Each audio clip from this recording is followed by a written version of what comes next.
어제가 보름인가요? 오늘이 보름인가요? 어제. 보름 나면은 나물에다가 뭘 먹죠? 오곡밥. 한번 물어보세요. 드셨느냐고, 옆에 사람.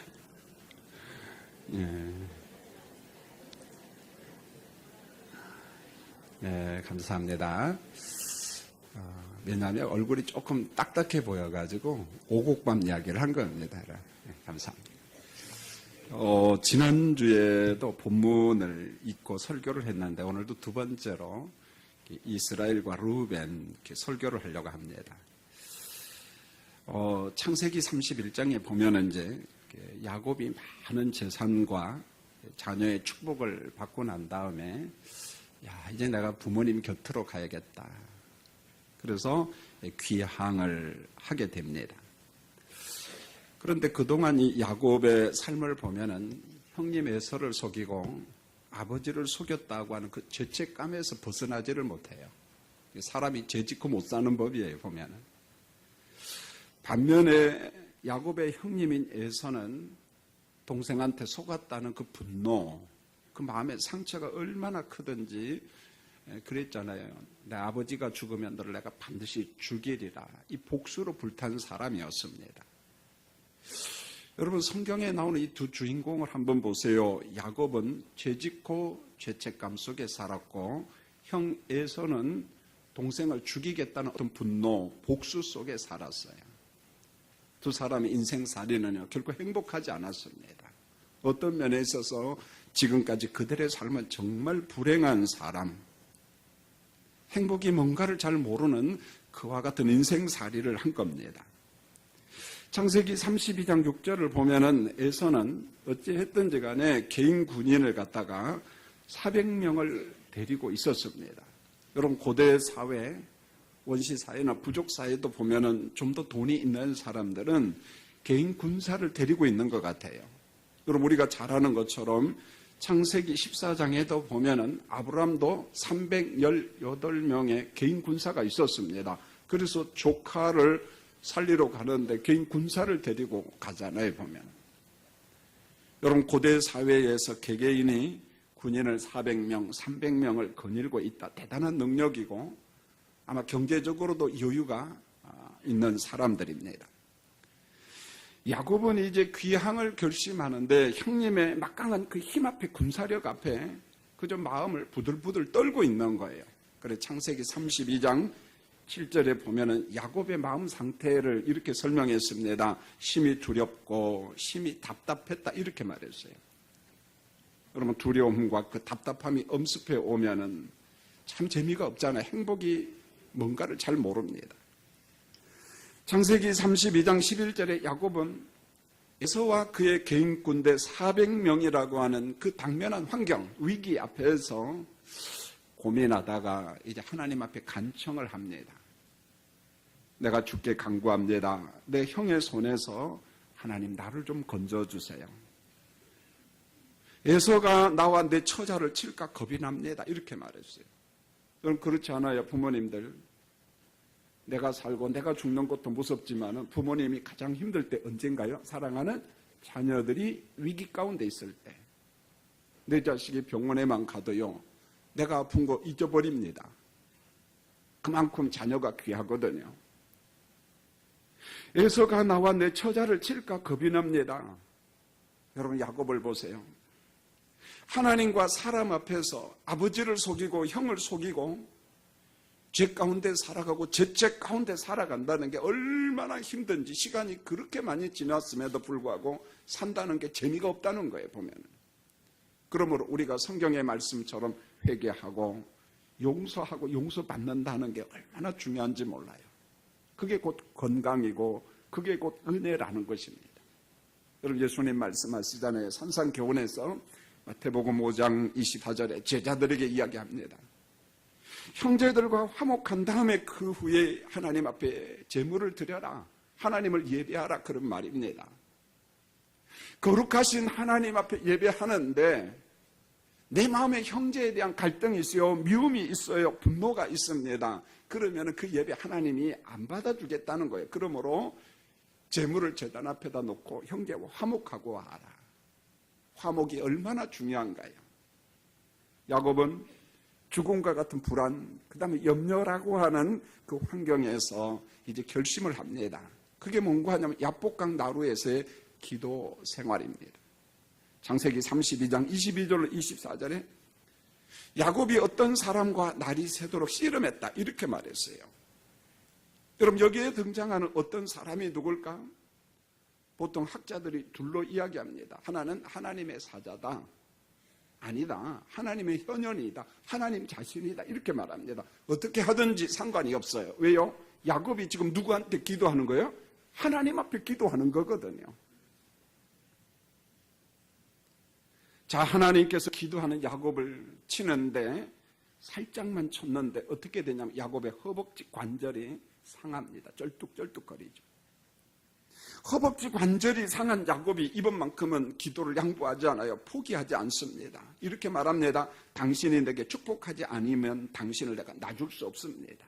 놔줄 수 없습니다. 여러분 보세요. 이전의 야곱과는 전혀 다릅니다. 여러분 이전의 야곱은요. 어떻게든지 좀 더 많은 재물을 가지고 부자가 되고 권력을 가지고 부귀영화가 그 인생의 목적이었습니다. 그러나 위기 앞에 그가 원하는 건 재물도 아니고 권력도 아닙니다. 하나님 형 에서와 화목하고 싶습니다. 분노에 사로잡힌 형님의 마음을 좀 녹여주세요. 간청하고 있는 거예요. 다른 말로 하면 용서받고 싶다는 거예요. 이제 형님하고 좀 화목하며 살고 싶다 이런 말입니다. 하나님 좀 도와주세요. 여러분 이때 야곱의 기도 응답을 받게 되는데 성경은 이렇게 말합니다. 내가 하나님과 및 사람들과 겨루어 이겼습니다. 이렇게 말합니다. 하나님과 겨루어 이겼다. 여러분 이게 가능합니까?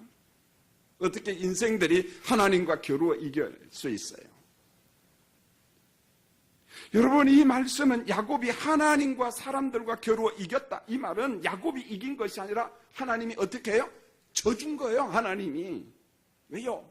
하나님 앞에 메어달리고 간청하는 야곱을 긍휼히 여겨주는 겁니다. 신실하게 기도하는 야곱을 보면서 하나님께서 져준 거예요. 기도 응답이죠. 하나님의 은총과 긍휼이 임한 겁니다. 그래요. 우리가 신실하게 기도할 때 하나님의 용서가 임합니다. 하나님의 은총이 임합니다. 기도는 하나님의 은총을 우리에게 가져오는 축복의 통로가 된다는 말입니다. 기도가 축복의 통로라는 거예요. 이어서 하나님의 말씀이 임하는데 야곱아 이제 너의 이름을 좀 바꾸자. 자, 지금까지는 야곱이라고 했는데 그 이름 좀 바꾸자. 이제 야곱이라고 부르지 말고 이스라엘이라고 하자. 여러분 야곱 부정적인 이름입니다. 경쟁자의 발을 잡는 반칙의 이름이에요.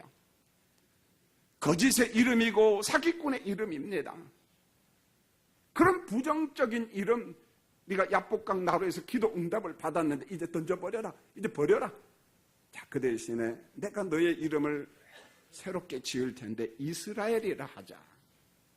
하나님과 겨루어 이겼다는 승리의 이름이고 기도 응답의 이름입니다. 하나님을 경험한 이름. 하나님을 간증할 수 있는 이름이라는 거예요. 야곱아, 너 이름을 이제 바꾸자는 거예요. 야곱의 야복강 체험이 주는 하나님의 계획이 있습니다.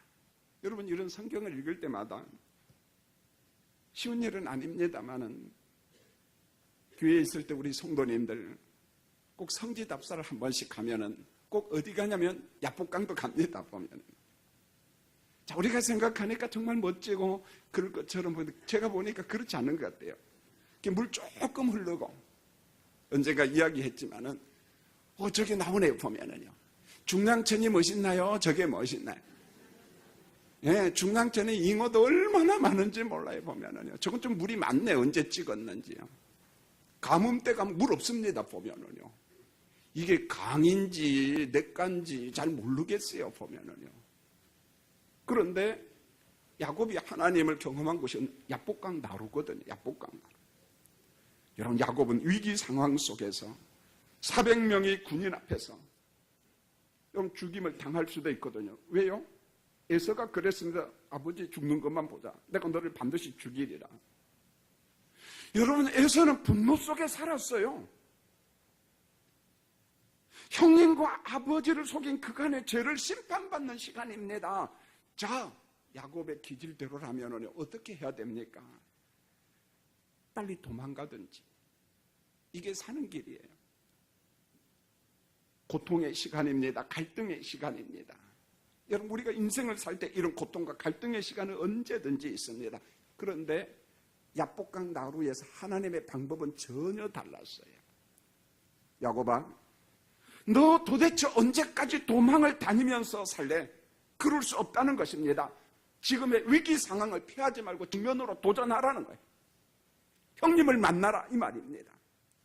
지난날의 너희 속임수, 사기꾼의 기질 버려라. 하나님께서 그의 심령을 새롭게 창조합니다. 언제까지 도망갈래? 하나님께서 그의 심령을 변화시켜요. 새롭게 창조하고 있습니다. 야곱은 처자식과 재물을 먼저 보냅니다. 홀로 야복강 나루에 남았습니다. 성경에 보니 밤새 기도를 합니다. 허벅지 관절이 파괴될 만큼 간절히 기도를 해. 하나님의 사자가 치는 거죠, 보면은요. 형 에서의 군대로부터 건져주라고 하는 이 간청, 포기하지 않고 하나님 앞에 매달려 기도합니다. 야곱은 기도하는 곳에서 하나님의 축복을 경험하는데요. 창세기 32장 29절에 하나님께서 야곱을 축복한지라 이렇게 이야기합니다. 하나님께서 야곱의 기도를 응답하신 거예요. 긍휼히 여기신 겁니다. 자, 이제 해가 떠오릅니다. 야곱은 허벅지 관절이 상하여서 절었습니다. 그런데요, 어제의 야곱이 이제 아니에요. 거짓말하고 남의 뒷다리나 잡는 그런 야곱이 아니라는 것입니다. 이제는 성령 안에서 새롭게 창조된 야곱이 아니라 이스라엘로 바뀐 거예요. 새 사람이 된 겁니다. 그동안 반칙 인생, 거짓 인생, 사기 인생을 산 옛 성품, 옛 자아는 완전히 소멸이 됐어요. 새 사람으로 거듭난 겁니다. 그러다 보니까요, 공포의 대상이 형님 에서가 이제는 두렵지가 않아요. 이게 왜 그럴까요? 의지적으로 가능합니까? 아니잖아요.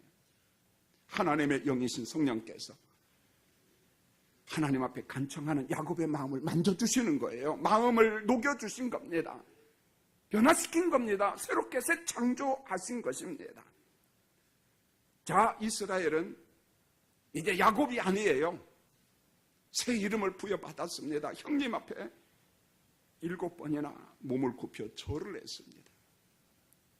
여러분, 7이라고 하는 숫자가 어떤 의미가 있나요? 우리가 성경에 숫자 난제 설교를 하면서 숫자 이야기를 쭉 했잖아요. 7은 완전수거든요, 보면은. 형님께 참된 용서를 구한다는 숫자예요. 7이라고 하는 숫자. 7을 엎드려 절을 하면, 형님, 내가 정말 잘못했습니다.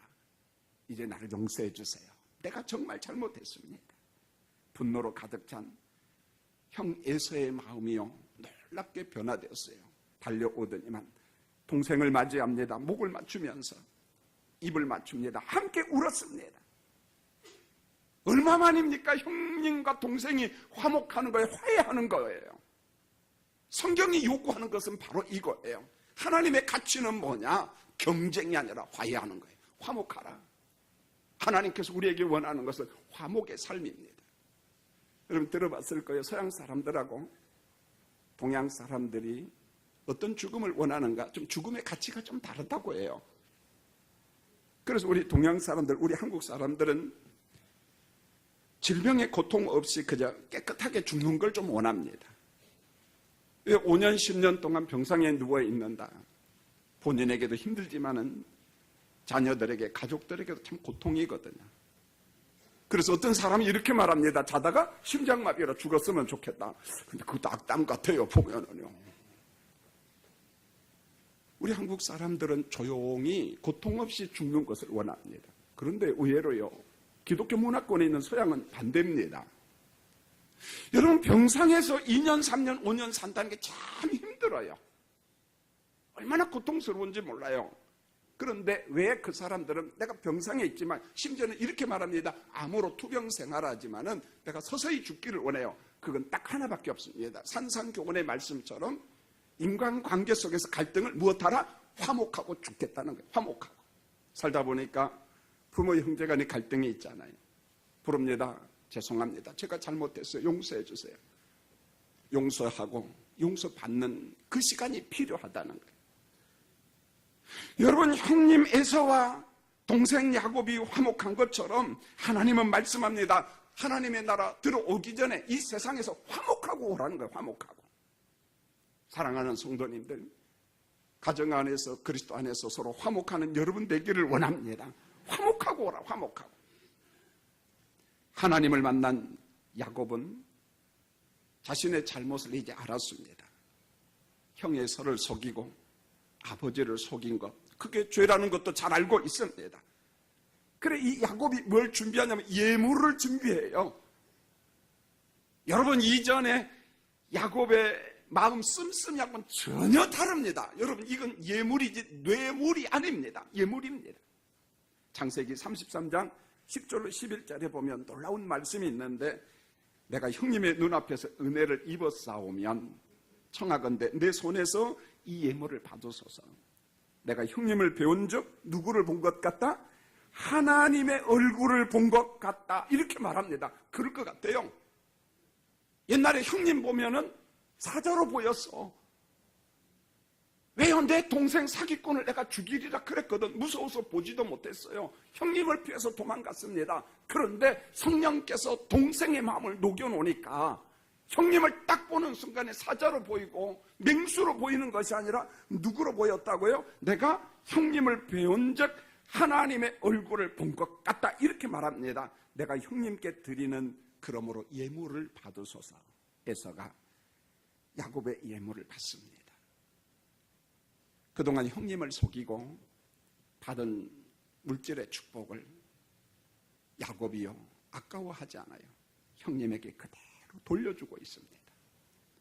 그동안 야곱은 자기 욕심만 챙긴 사람이었습니다.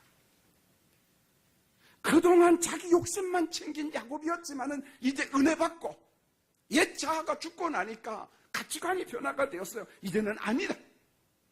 내가 형님을 속이고 아버지를 속이고 내가 물질의 축복을 많이 받았는데 이제 형님께 얼마를 드리는 거예요? 예물로 드리고 있습니다. 성경에 보세요. 공간복음서에 보면은 우리에게 큰 은혜를 주는 삭개오 기사가 나옵니다. 누가복음 19장 1절로 10절에 보면은 삭개오가 예수를 만나요. 야, 내려와라. 내가 오늘 너희 집에 가리라.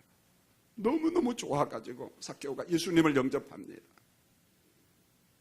은혜를 받아요.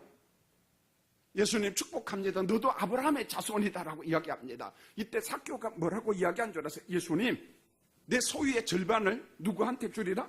가난한 사람에게 주리라. 이게 뭡니까? 단순히 물질 이야기입니까? 삭개오가 예수를 만났어요. 예수를 만나고 변화가 되었어요. 예수님이 구원을 선포합니다. 너도 아브라함의 자손이다 라고 이야기하니까 그가 어떤 반응을 보입니까? 그가 받은 은혜를 물질로 보이는 거예요. 예수님, 내가 가진 소유의 절반을 가난한 사람들과 나누겠습니다. 여러분, 삭개오 마음과 야곱의 마음이 동일한 겁니다. 은혜 받으면 생각이 바뀌어요. 은혜 받으면 가치관이 변한다는 것입니다. 성경적 신앙, 성경적 믿음이라는 게 뭘까요? 외적으로 가치관의 변화로 반드시 나타납니다. 여러분 묻겠습니다. 여러분 예수 믿나요? 믿음의 연수가 얼마나 되었나요? 예수의 영이신 성령이 여러분 안에 계십니까?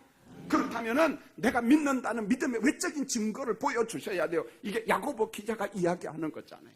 믿음의 외적인 증거를 보여주라는 거예요. 예수님을 믿기 전에 내가 가진 불량한 습관들이 있습니다. 옛 자아가 있습니다. 이제 예수를 믿고 의롭다 여김을 받았어요. 하나님의 영이신 성령이 내 안에서 충만히 역사합니다. 은혜를 주십니다. 내 심령을 통치합니다. 믿음의 연수가 5년이 지났어요. 10년이 지났어요. 그렇다면 믿음의 연수만큼 가치관이 변화해야 된다는 거예요. 생각이 바뀌어야 된다는 것입니다. 이걸 사도 바울은 뭐라고 이야기했나요? 당신들은 예수의 향기요 예수의 편지라고 이야기한 겁니다. 예수의 향기가 되고 그리스도의 편지가 되라. 만약에 가치관의 변화가 없다면 목회자 입장에서 참 고통스러워요. 정말 저 사람이 예수 믿고 구원받았는가? 아니면 예배당에만 왔다 갔다 하는가? 오늘 예배하는 사랑하는 성도님들, 은혜로 구원받았는데 우리 삶의 환경 속에서도 그리스도의 빛과 그리스도의 소금이 되고 우리의 선한 행실을 보여주는 여러분 되기를 원합니다. 우리 생각이 변화되고 우리 가치관이 자꾸만 변화돼야 된다는 거예요. 하나님은 죄와 허물로 가득 찬 야곱, 남을 속이면서 돈을 버는 불쌍한 인생을 산 야곱, 마땅히 버림받아야 될 사람이지만은요, 하나님은 그렇지 않았어요. 여기에 성도의 견인교리가 나와요. 하나님이 선택한 야곱, 끝까지 하나님이 붙잡고 있어요. 하나님이 그의 성품을 다듬어 갑니다. 변화시킵니다. 새롭게 창조하고 있습니다. 위기의 야곱, 거짓말 인생을 산 야곱을 하나님이 붙잡고 있어요. 은혜를 베풀어 주고 있습니다. 이게 야곱뿐일까요?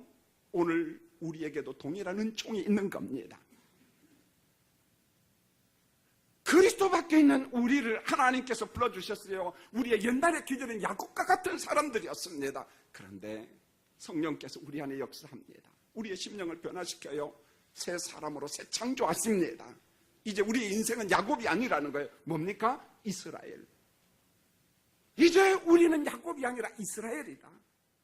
우리의 옛사람 야곱은 죽고 없습니다. 새롭게 창조된 새 사람 이스라엘만 우리 안에 있습니다. 할렐루야. 우리는 새롭게 창조된 사람이라는 거. 이게 성경의 원리입니다. 여러분, 그 다음에요, 역대상 5장 1절로 2절로 다시 들어갑니다. 잘 보세요. 야곱은 족보를 보니까 장자인 루벤을 보면서 창세기 49장을 보면 얼마나 기뻐하고 축복하는지 모릅니다. 큰아들요 루벤을 탁 낳고 너무너무 행복해가지고요. 여러분 한번 스크린을 보면서 같이 한번 성경을 크게 읽지요. 여러분 큰아들 큰딸 낳았을 때 아마 그랬을 것 같아요. 보면은요. 자, 창세기 49장 3절 말씀 읽겠습니다. 시작. 루벤아, 너는 내 장자요, 내 능력이요, 내 기력의 시작이라. 위풍이 활동하고 권능이 탁월하다가. 여러분 이게 무슨 말일까요? 큰아들 루벤을 딱 낳고 너는 내 장자다. 그 다음에 내 능력이요, 이 말 힘이다, 그런 말입니다. 그 다음에 내 기력의 시작이다. 우리 가문을 이어갈 사람이 너라는 거예요. 보면은요, 이게 바로 고대사의 성경에서 장자 개념입니다.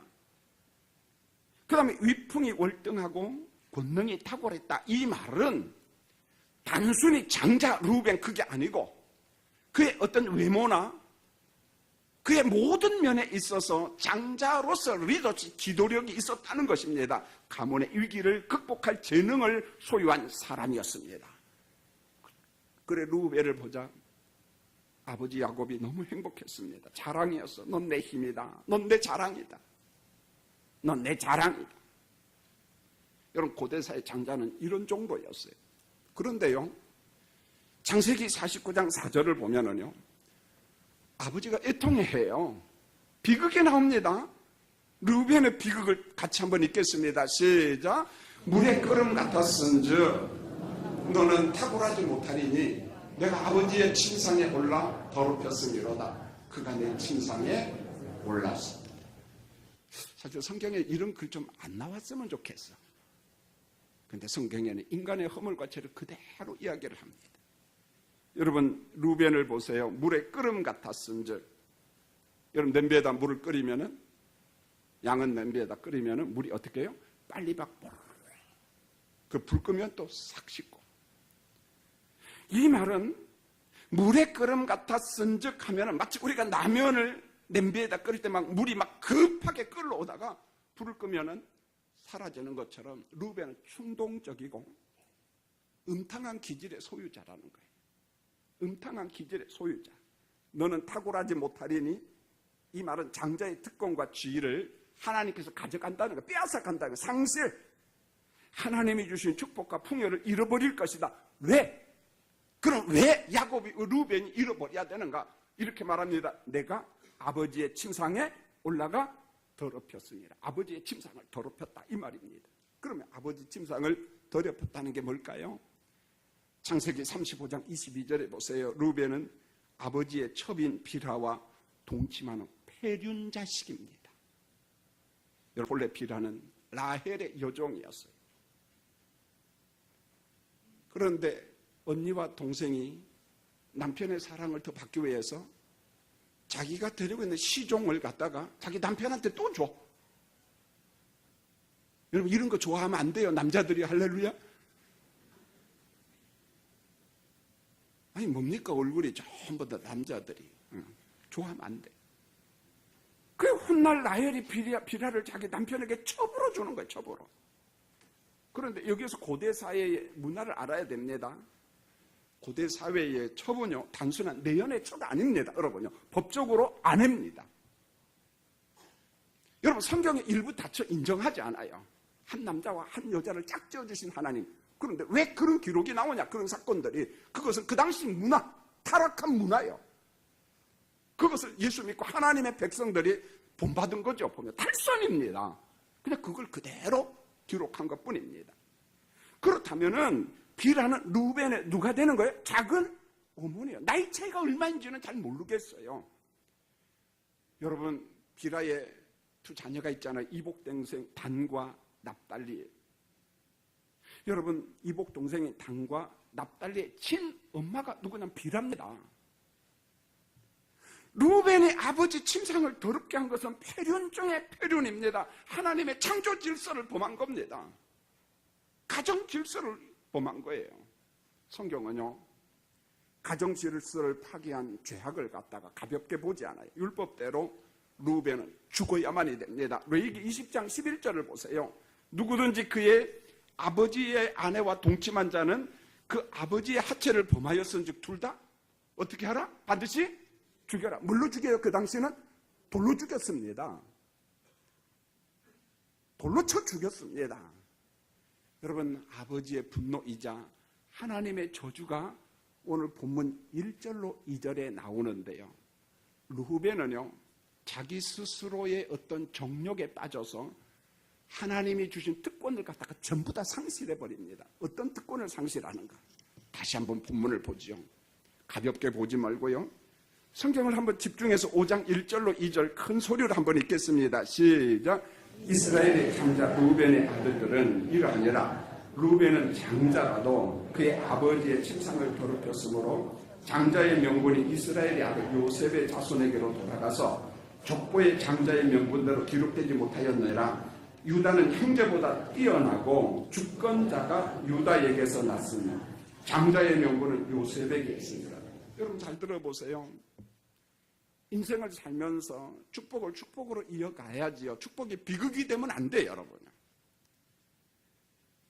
여러분, 첫 번째로 본문이 주는 것은 루벤은 장자이지만은 장자의 명분, 특권, 권리가 누구한테로 전부 다 넘어갑니까?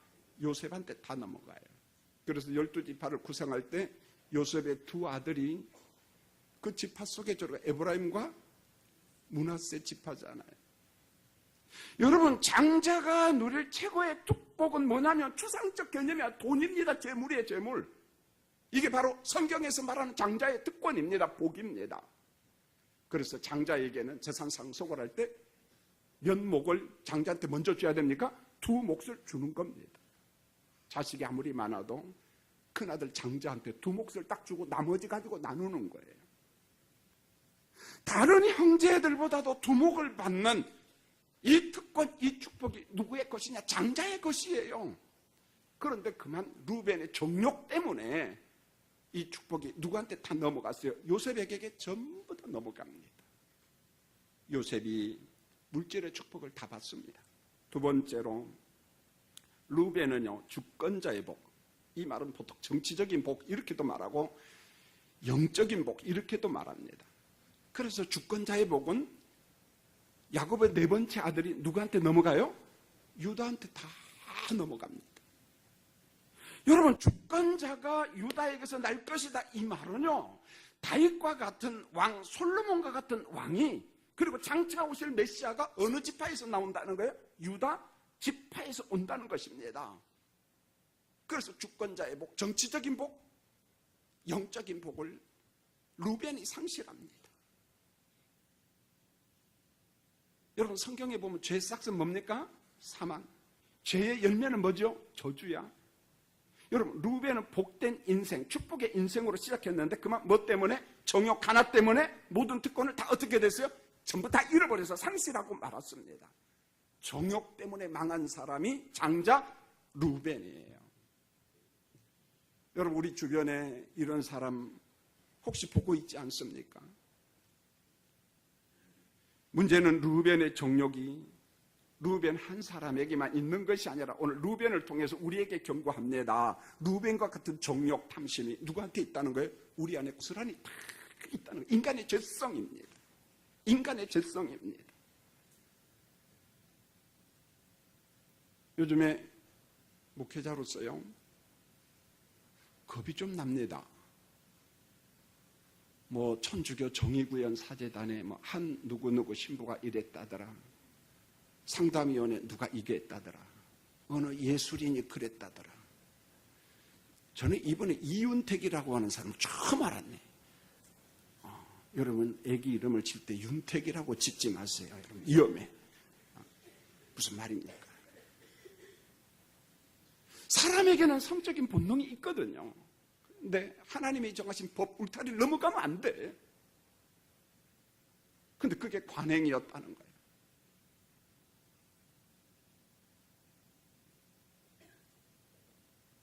여러분 우리나라뿐만 아니라 전 세상이 다 그래요. 성을 정치화시키고 성의 타락, 동성애. 부자라고 하는 유럽이 여기에서 몰락하고 미국도 마찬가지고 한국도 예외가 아니에요. 여러분 소돔과 고모라를 보면서 하나님의 유황불 저주가 임했는데 유럽이나 미국이나 우리인들 예외 있겠습니까? 세상이 이렇게 되는데 하나님의 축복을 받을 것이라고 회개치 아니하면은 하나님의 심판과 징계가 이 세상에 그대로 임할 것 같아요. 하나님의 저주가 임할 것 같아요. 여러분 정욕과 탐심이 막 불쑥불쑥 일어날 때마다 사도 바울이 뭐라고 권면합니까? 갈라디아서 5장 24절에서 이렇게 말합니다. 그리스도 예수의 사람들은 육체와 함께 그 정욕과 탐심을 어디에 못 박으라? 십자가에 못 박아라. 이게 무슨 말입니까?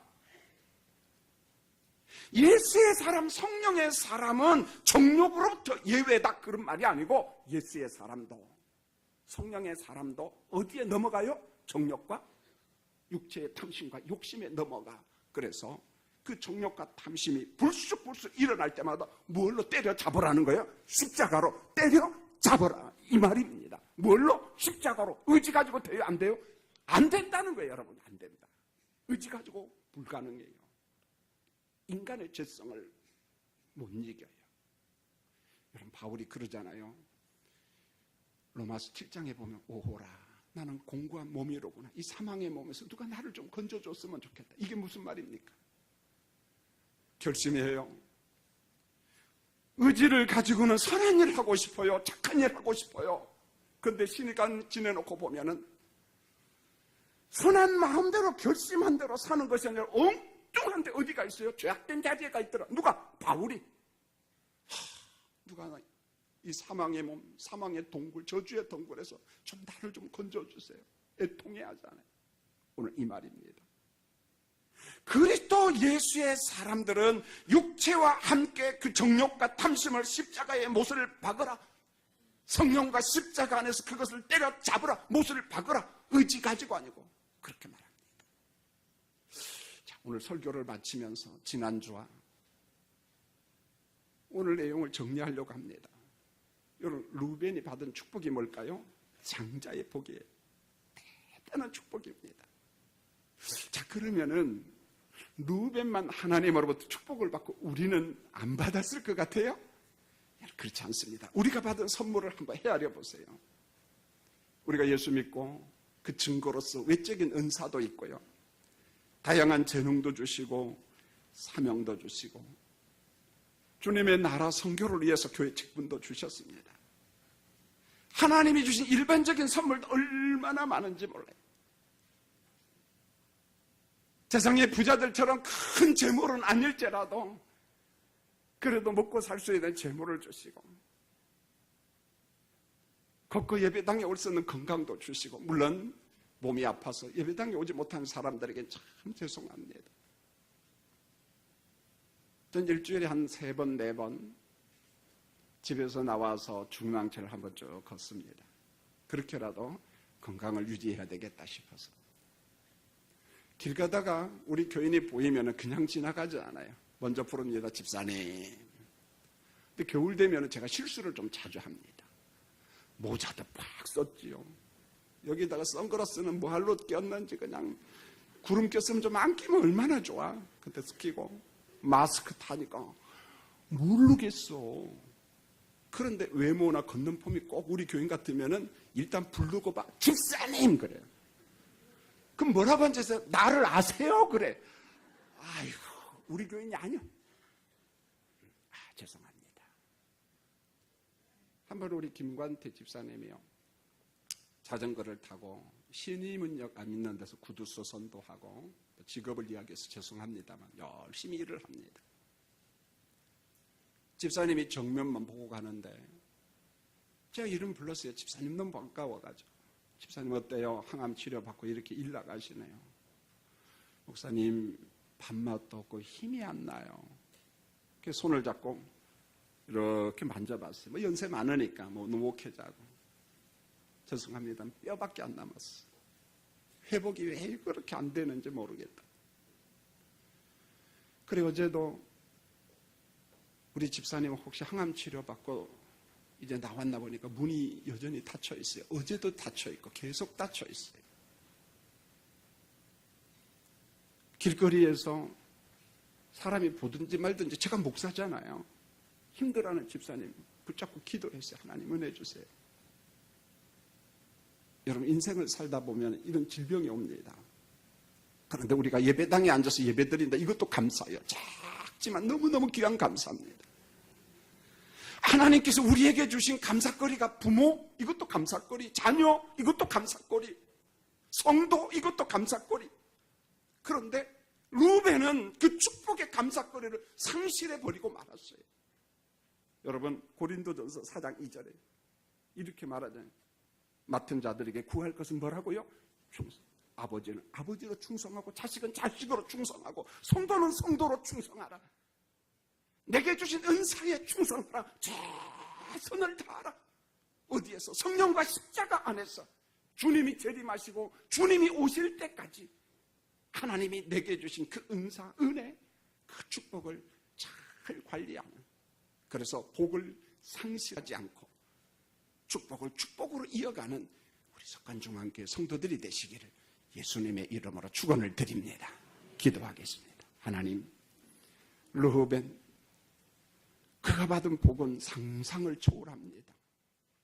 그런데 그만 그놈의 정욕 때문에 모든 축복을 다 쏟아버리고 말았습니다. 우리가 구원받아 걸어서 예배당에 와 하나님을 예배하는 것, 우리가 부모가 되고 자녀가 되고 성도가 된 것, 우리가 구원받고 의롭다 여김을 받고 각양 은사와 재능을 받은 것, 이것도 귀한 복이요 하나님의 선물입니다. 이 선물을 상실하지 않도록 우리 성도들에게 은총을 베풀어 주시옵소서. 예수님의 이름으로 기도합니다.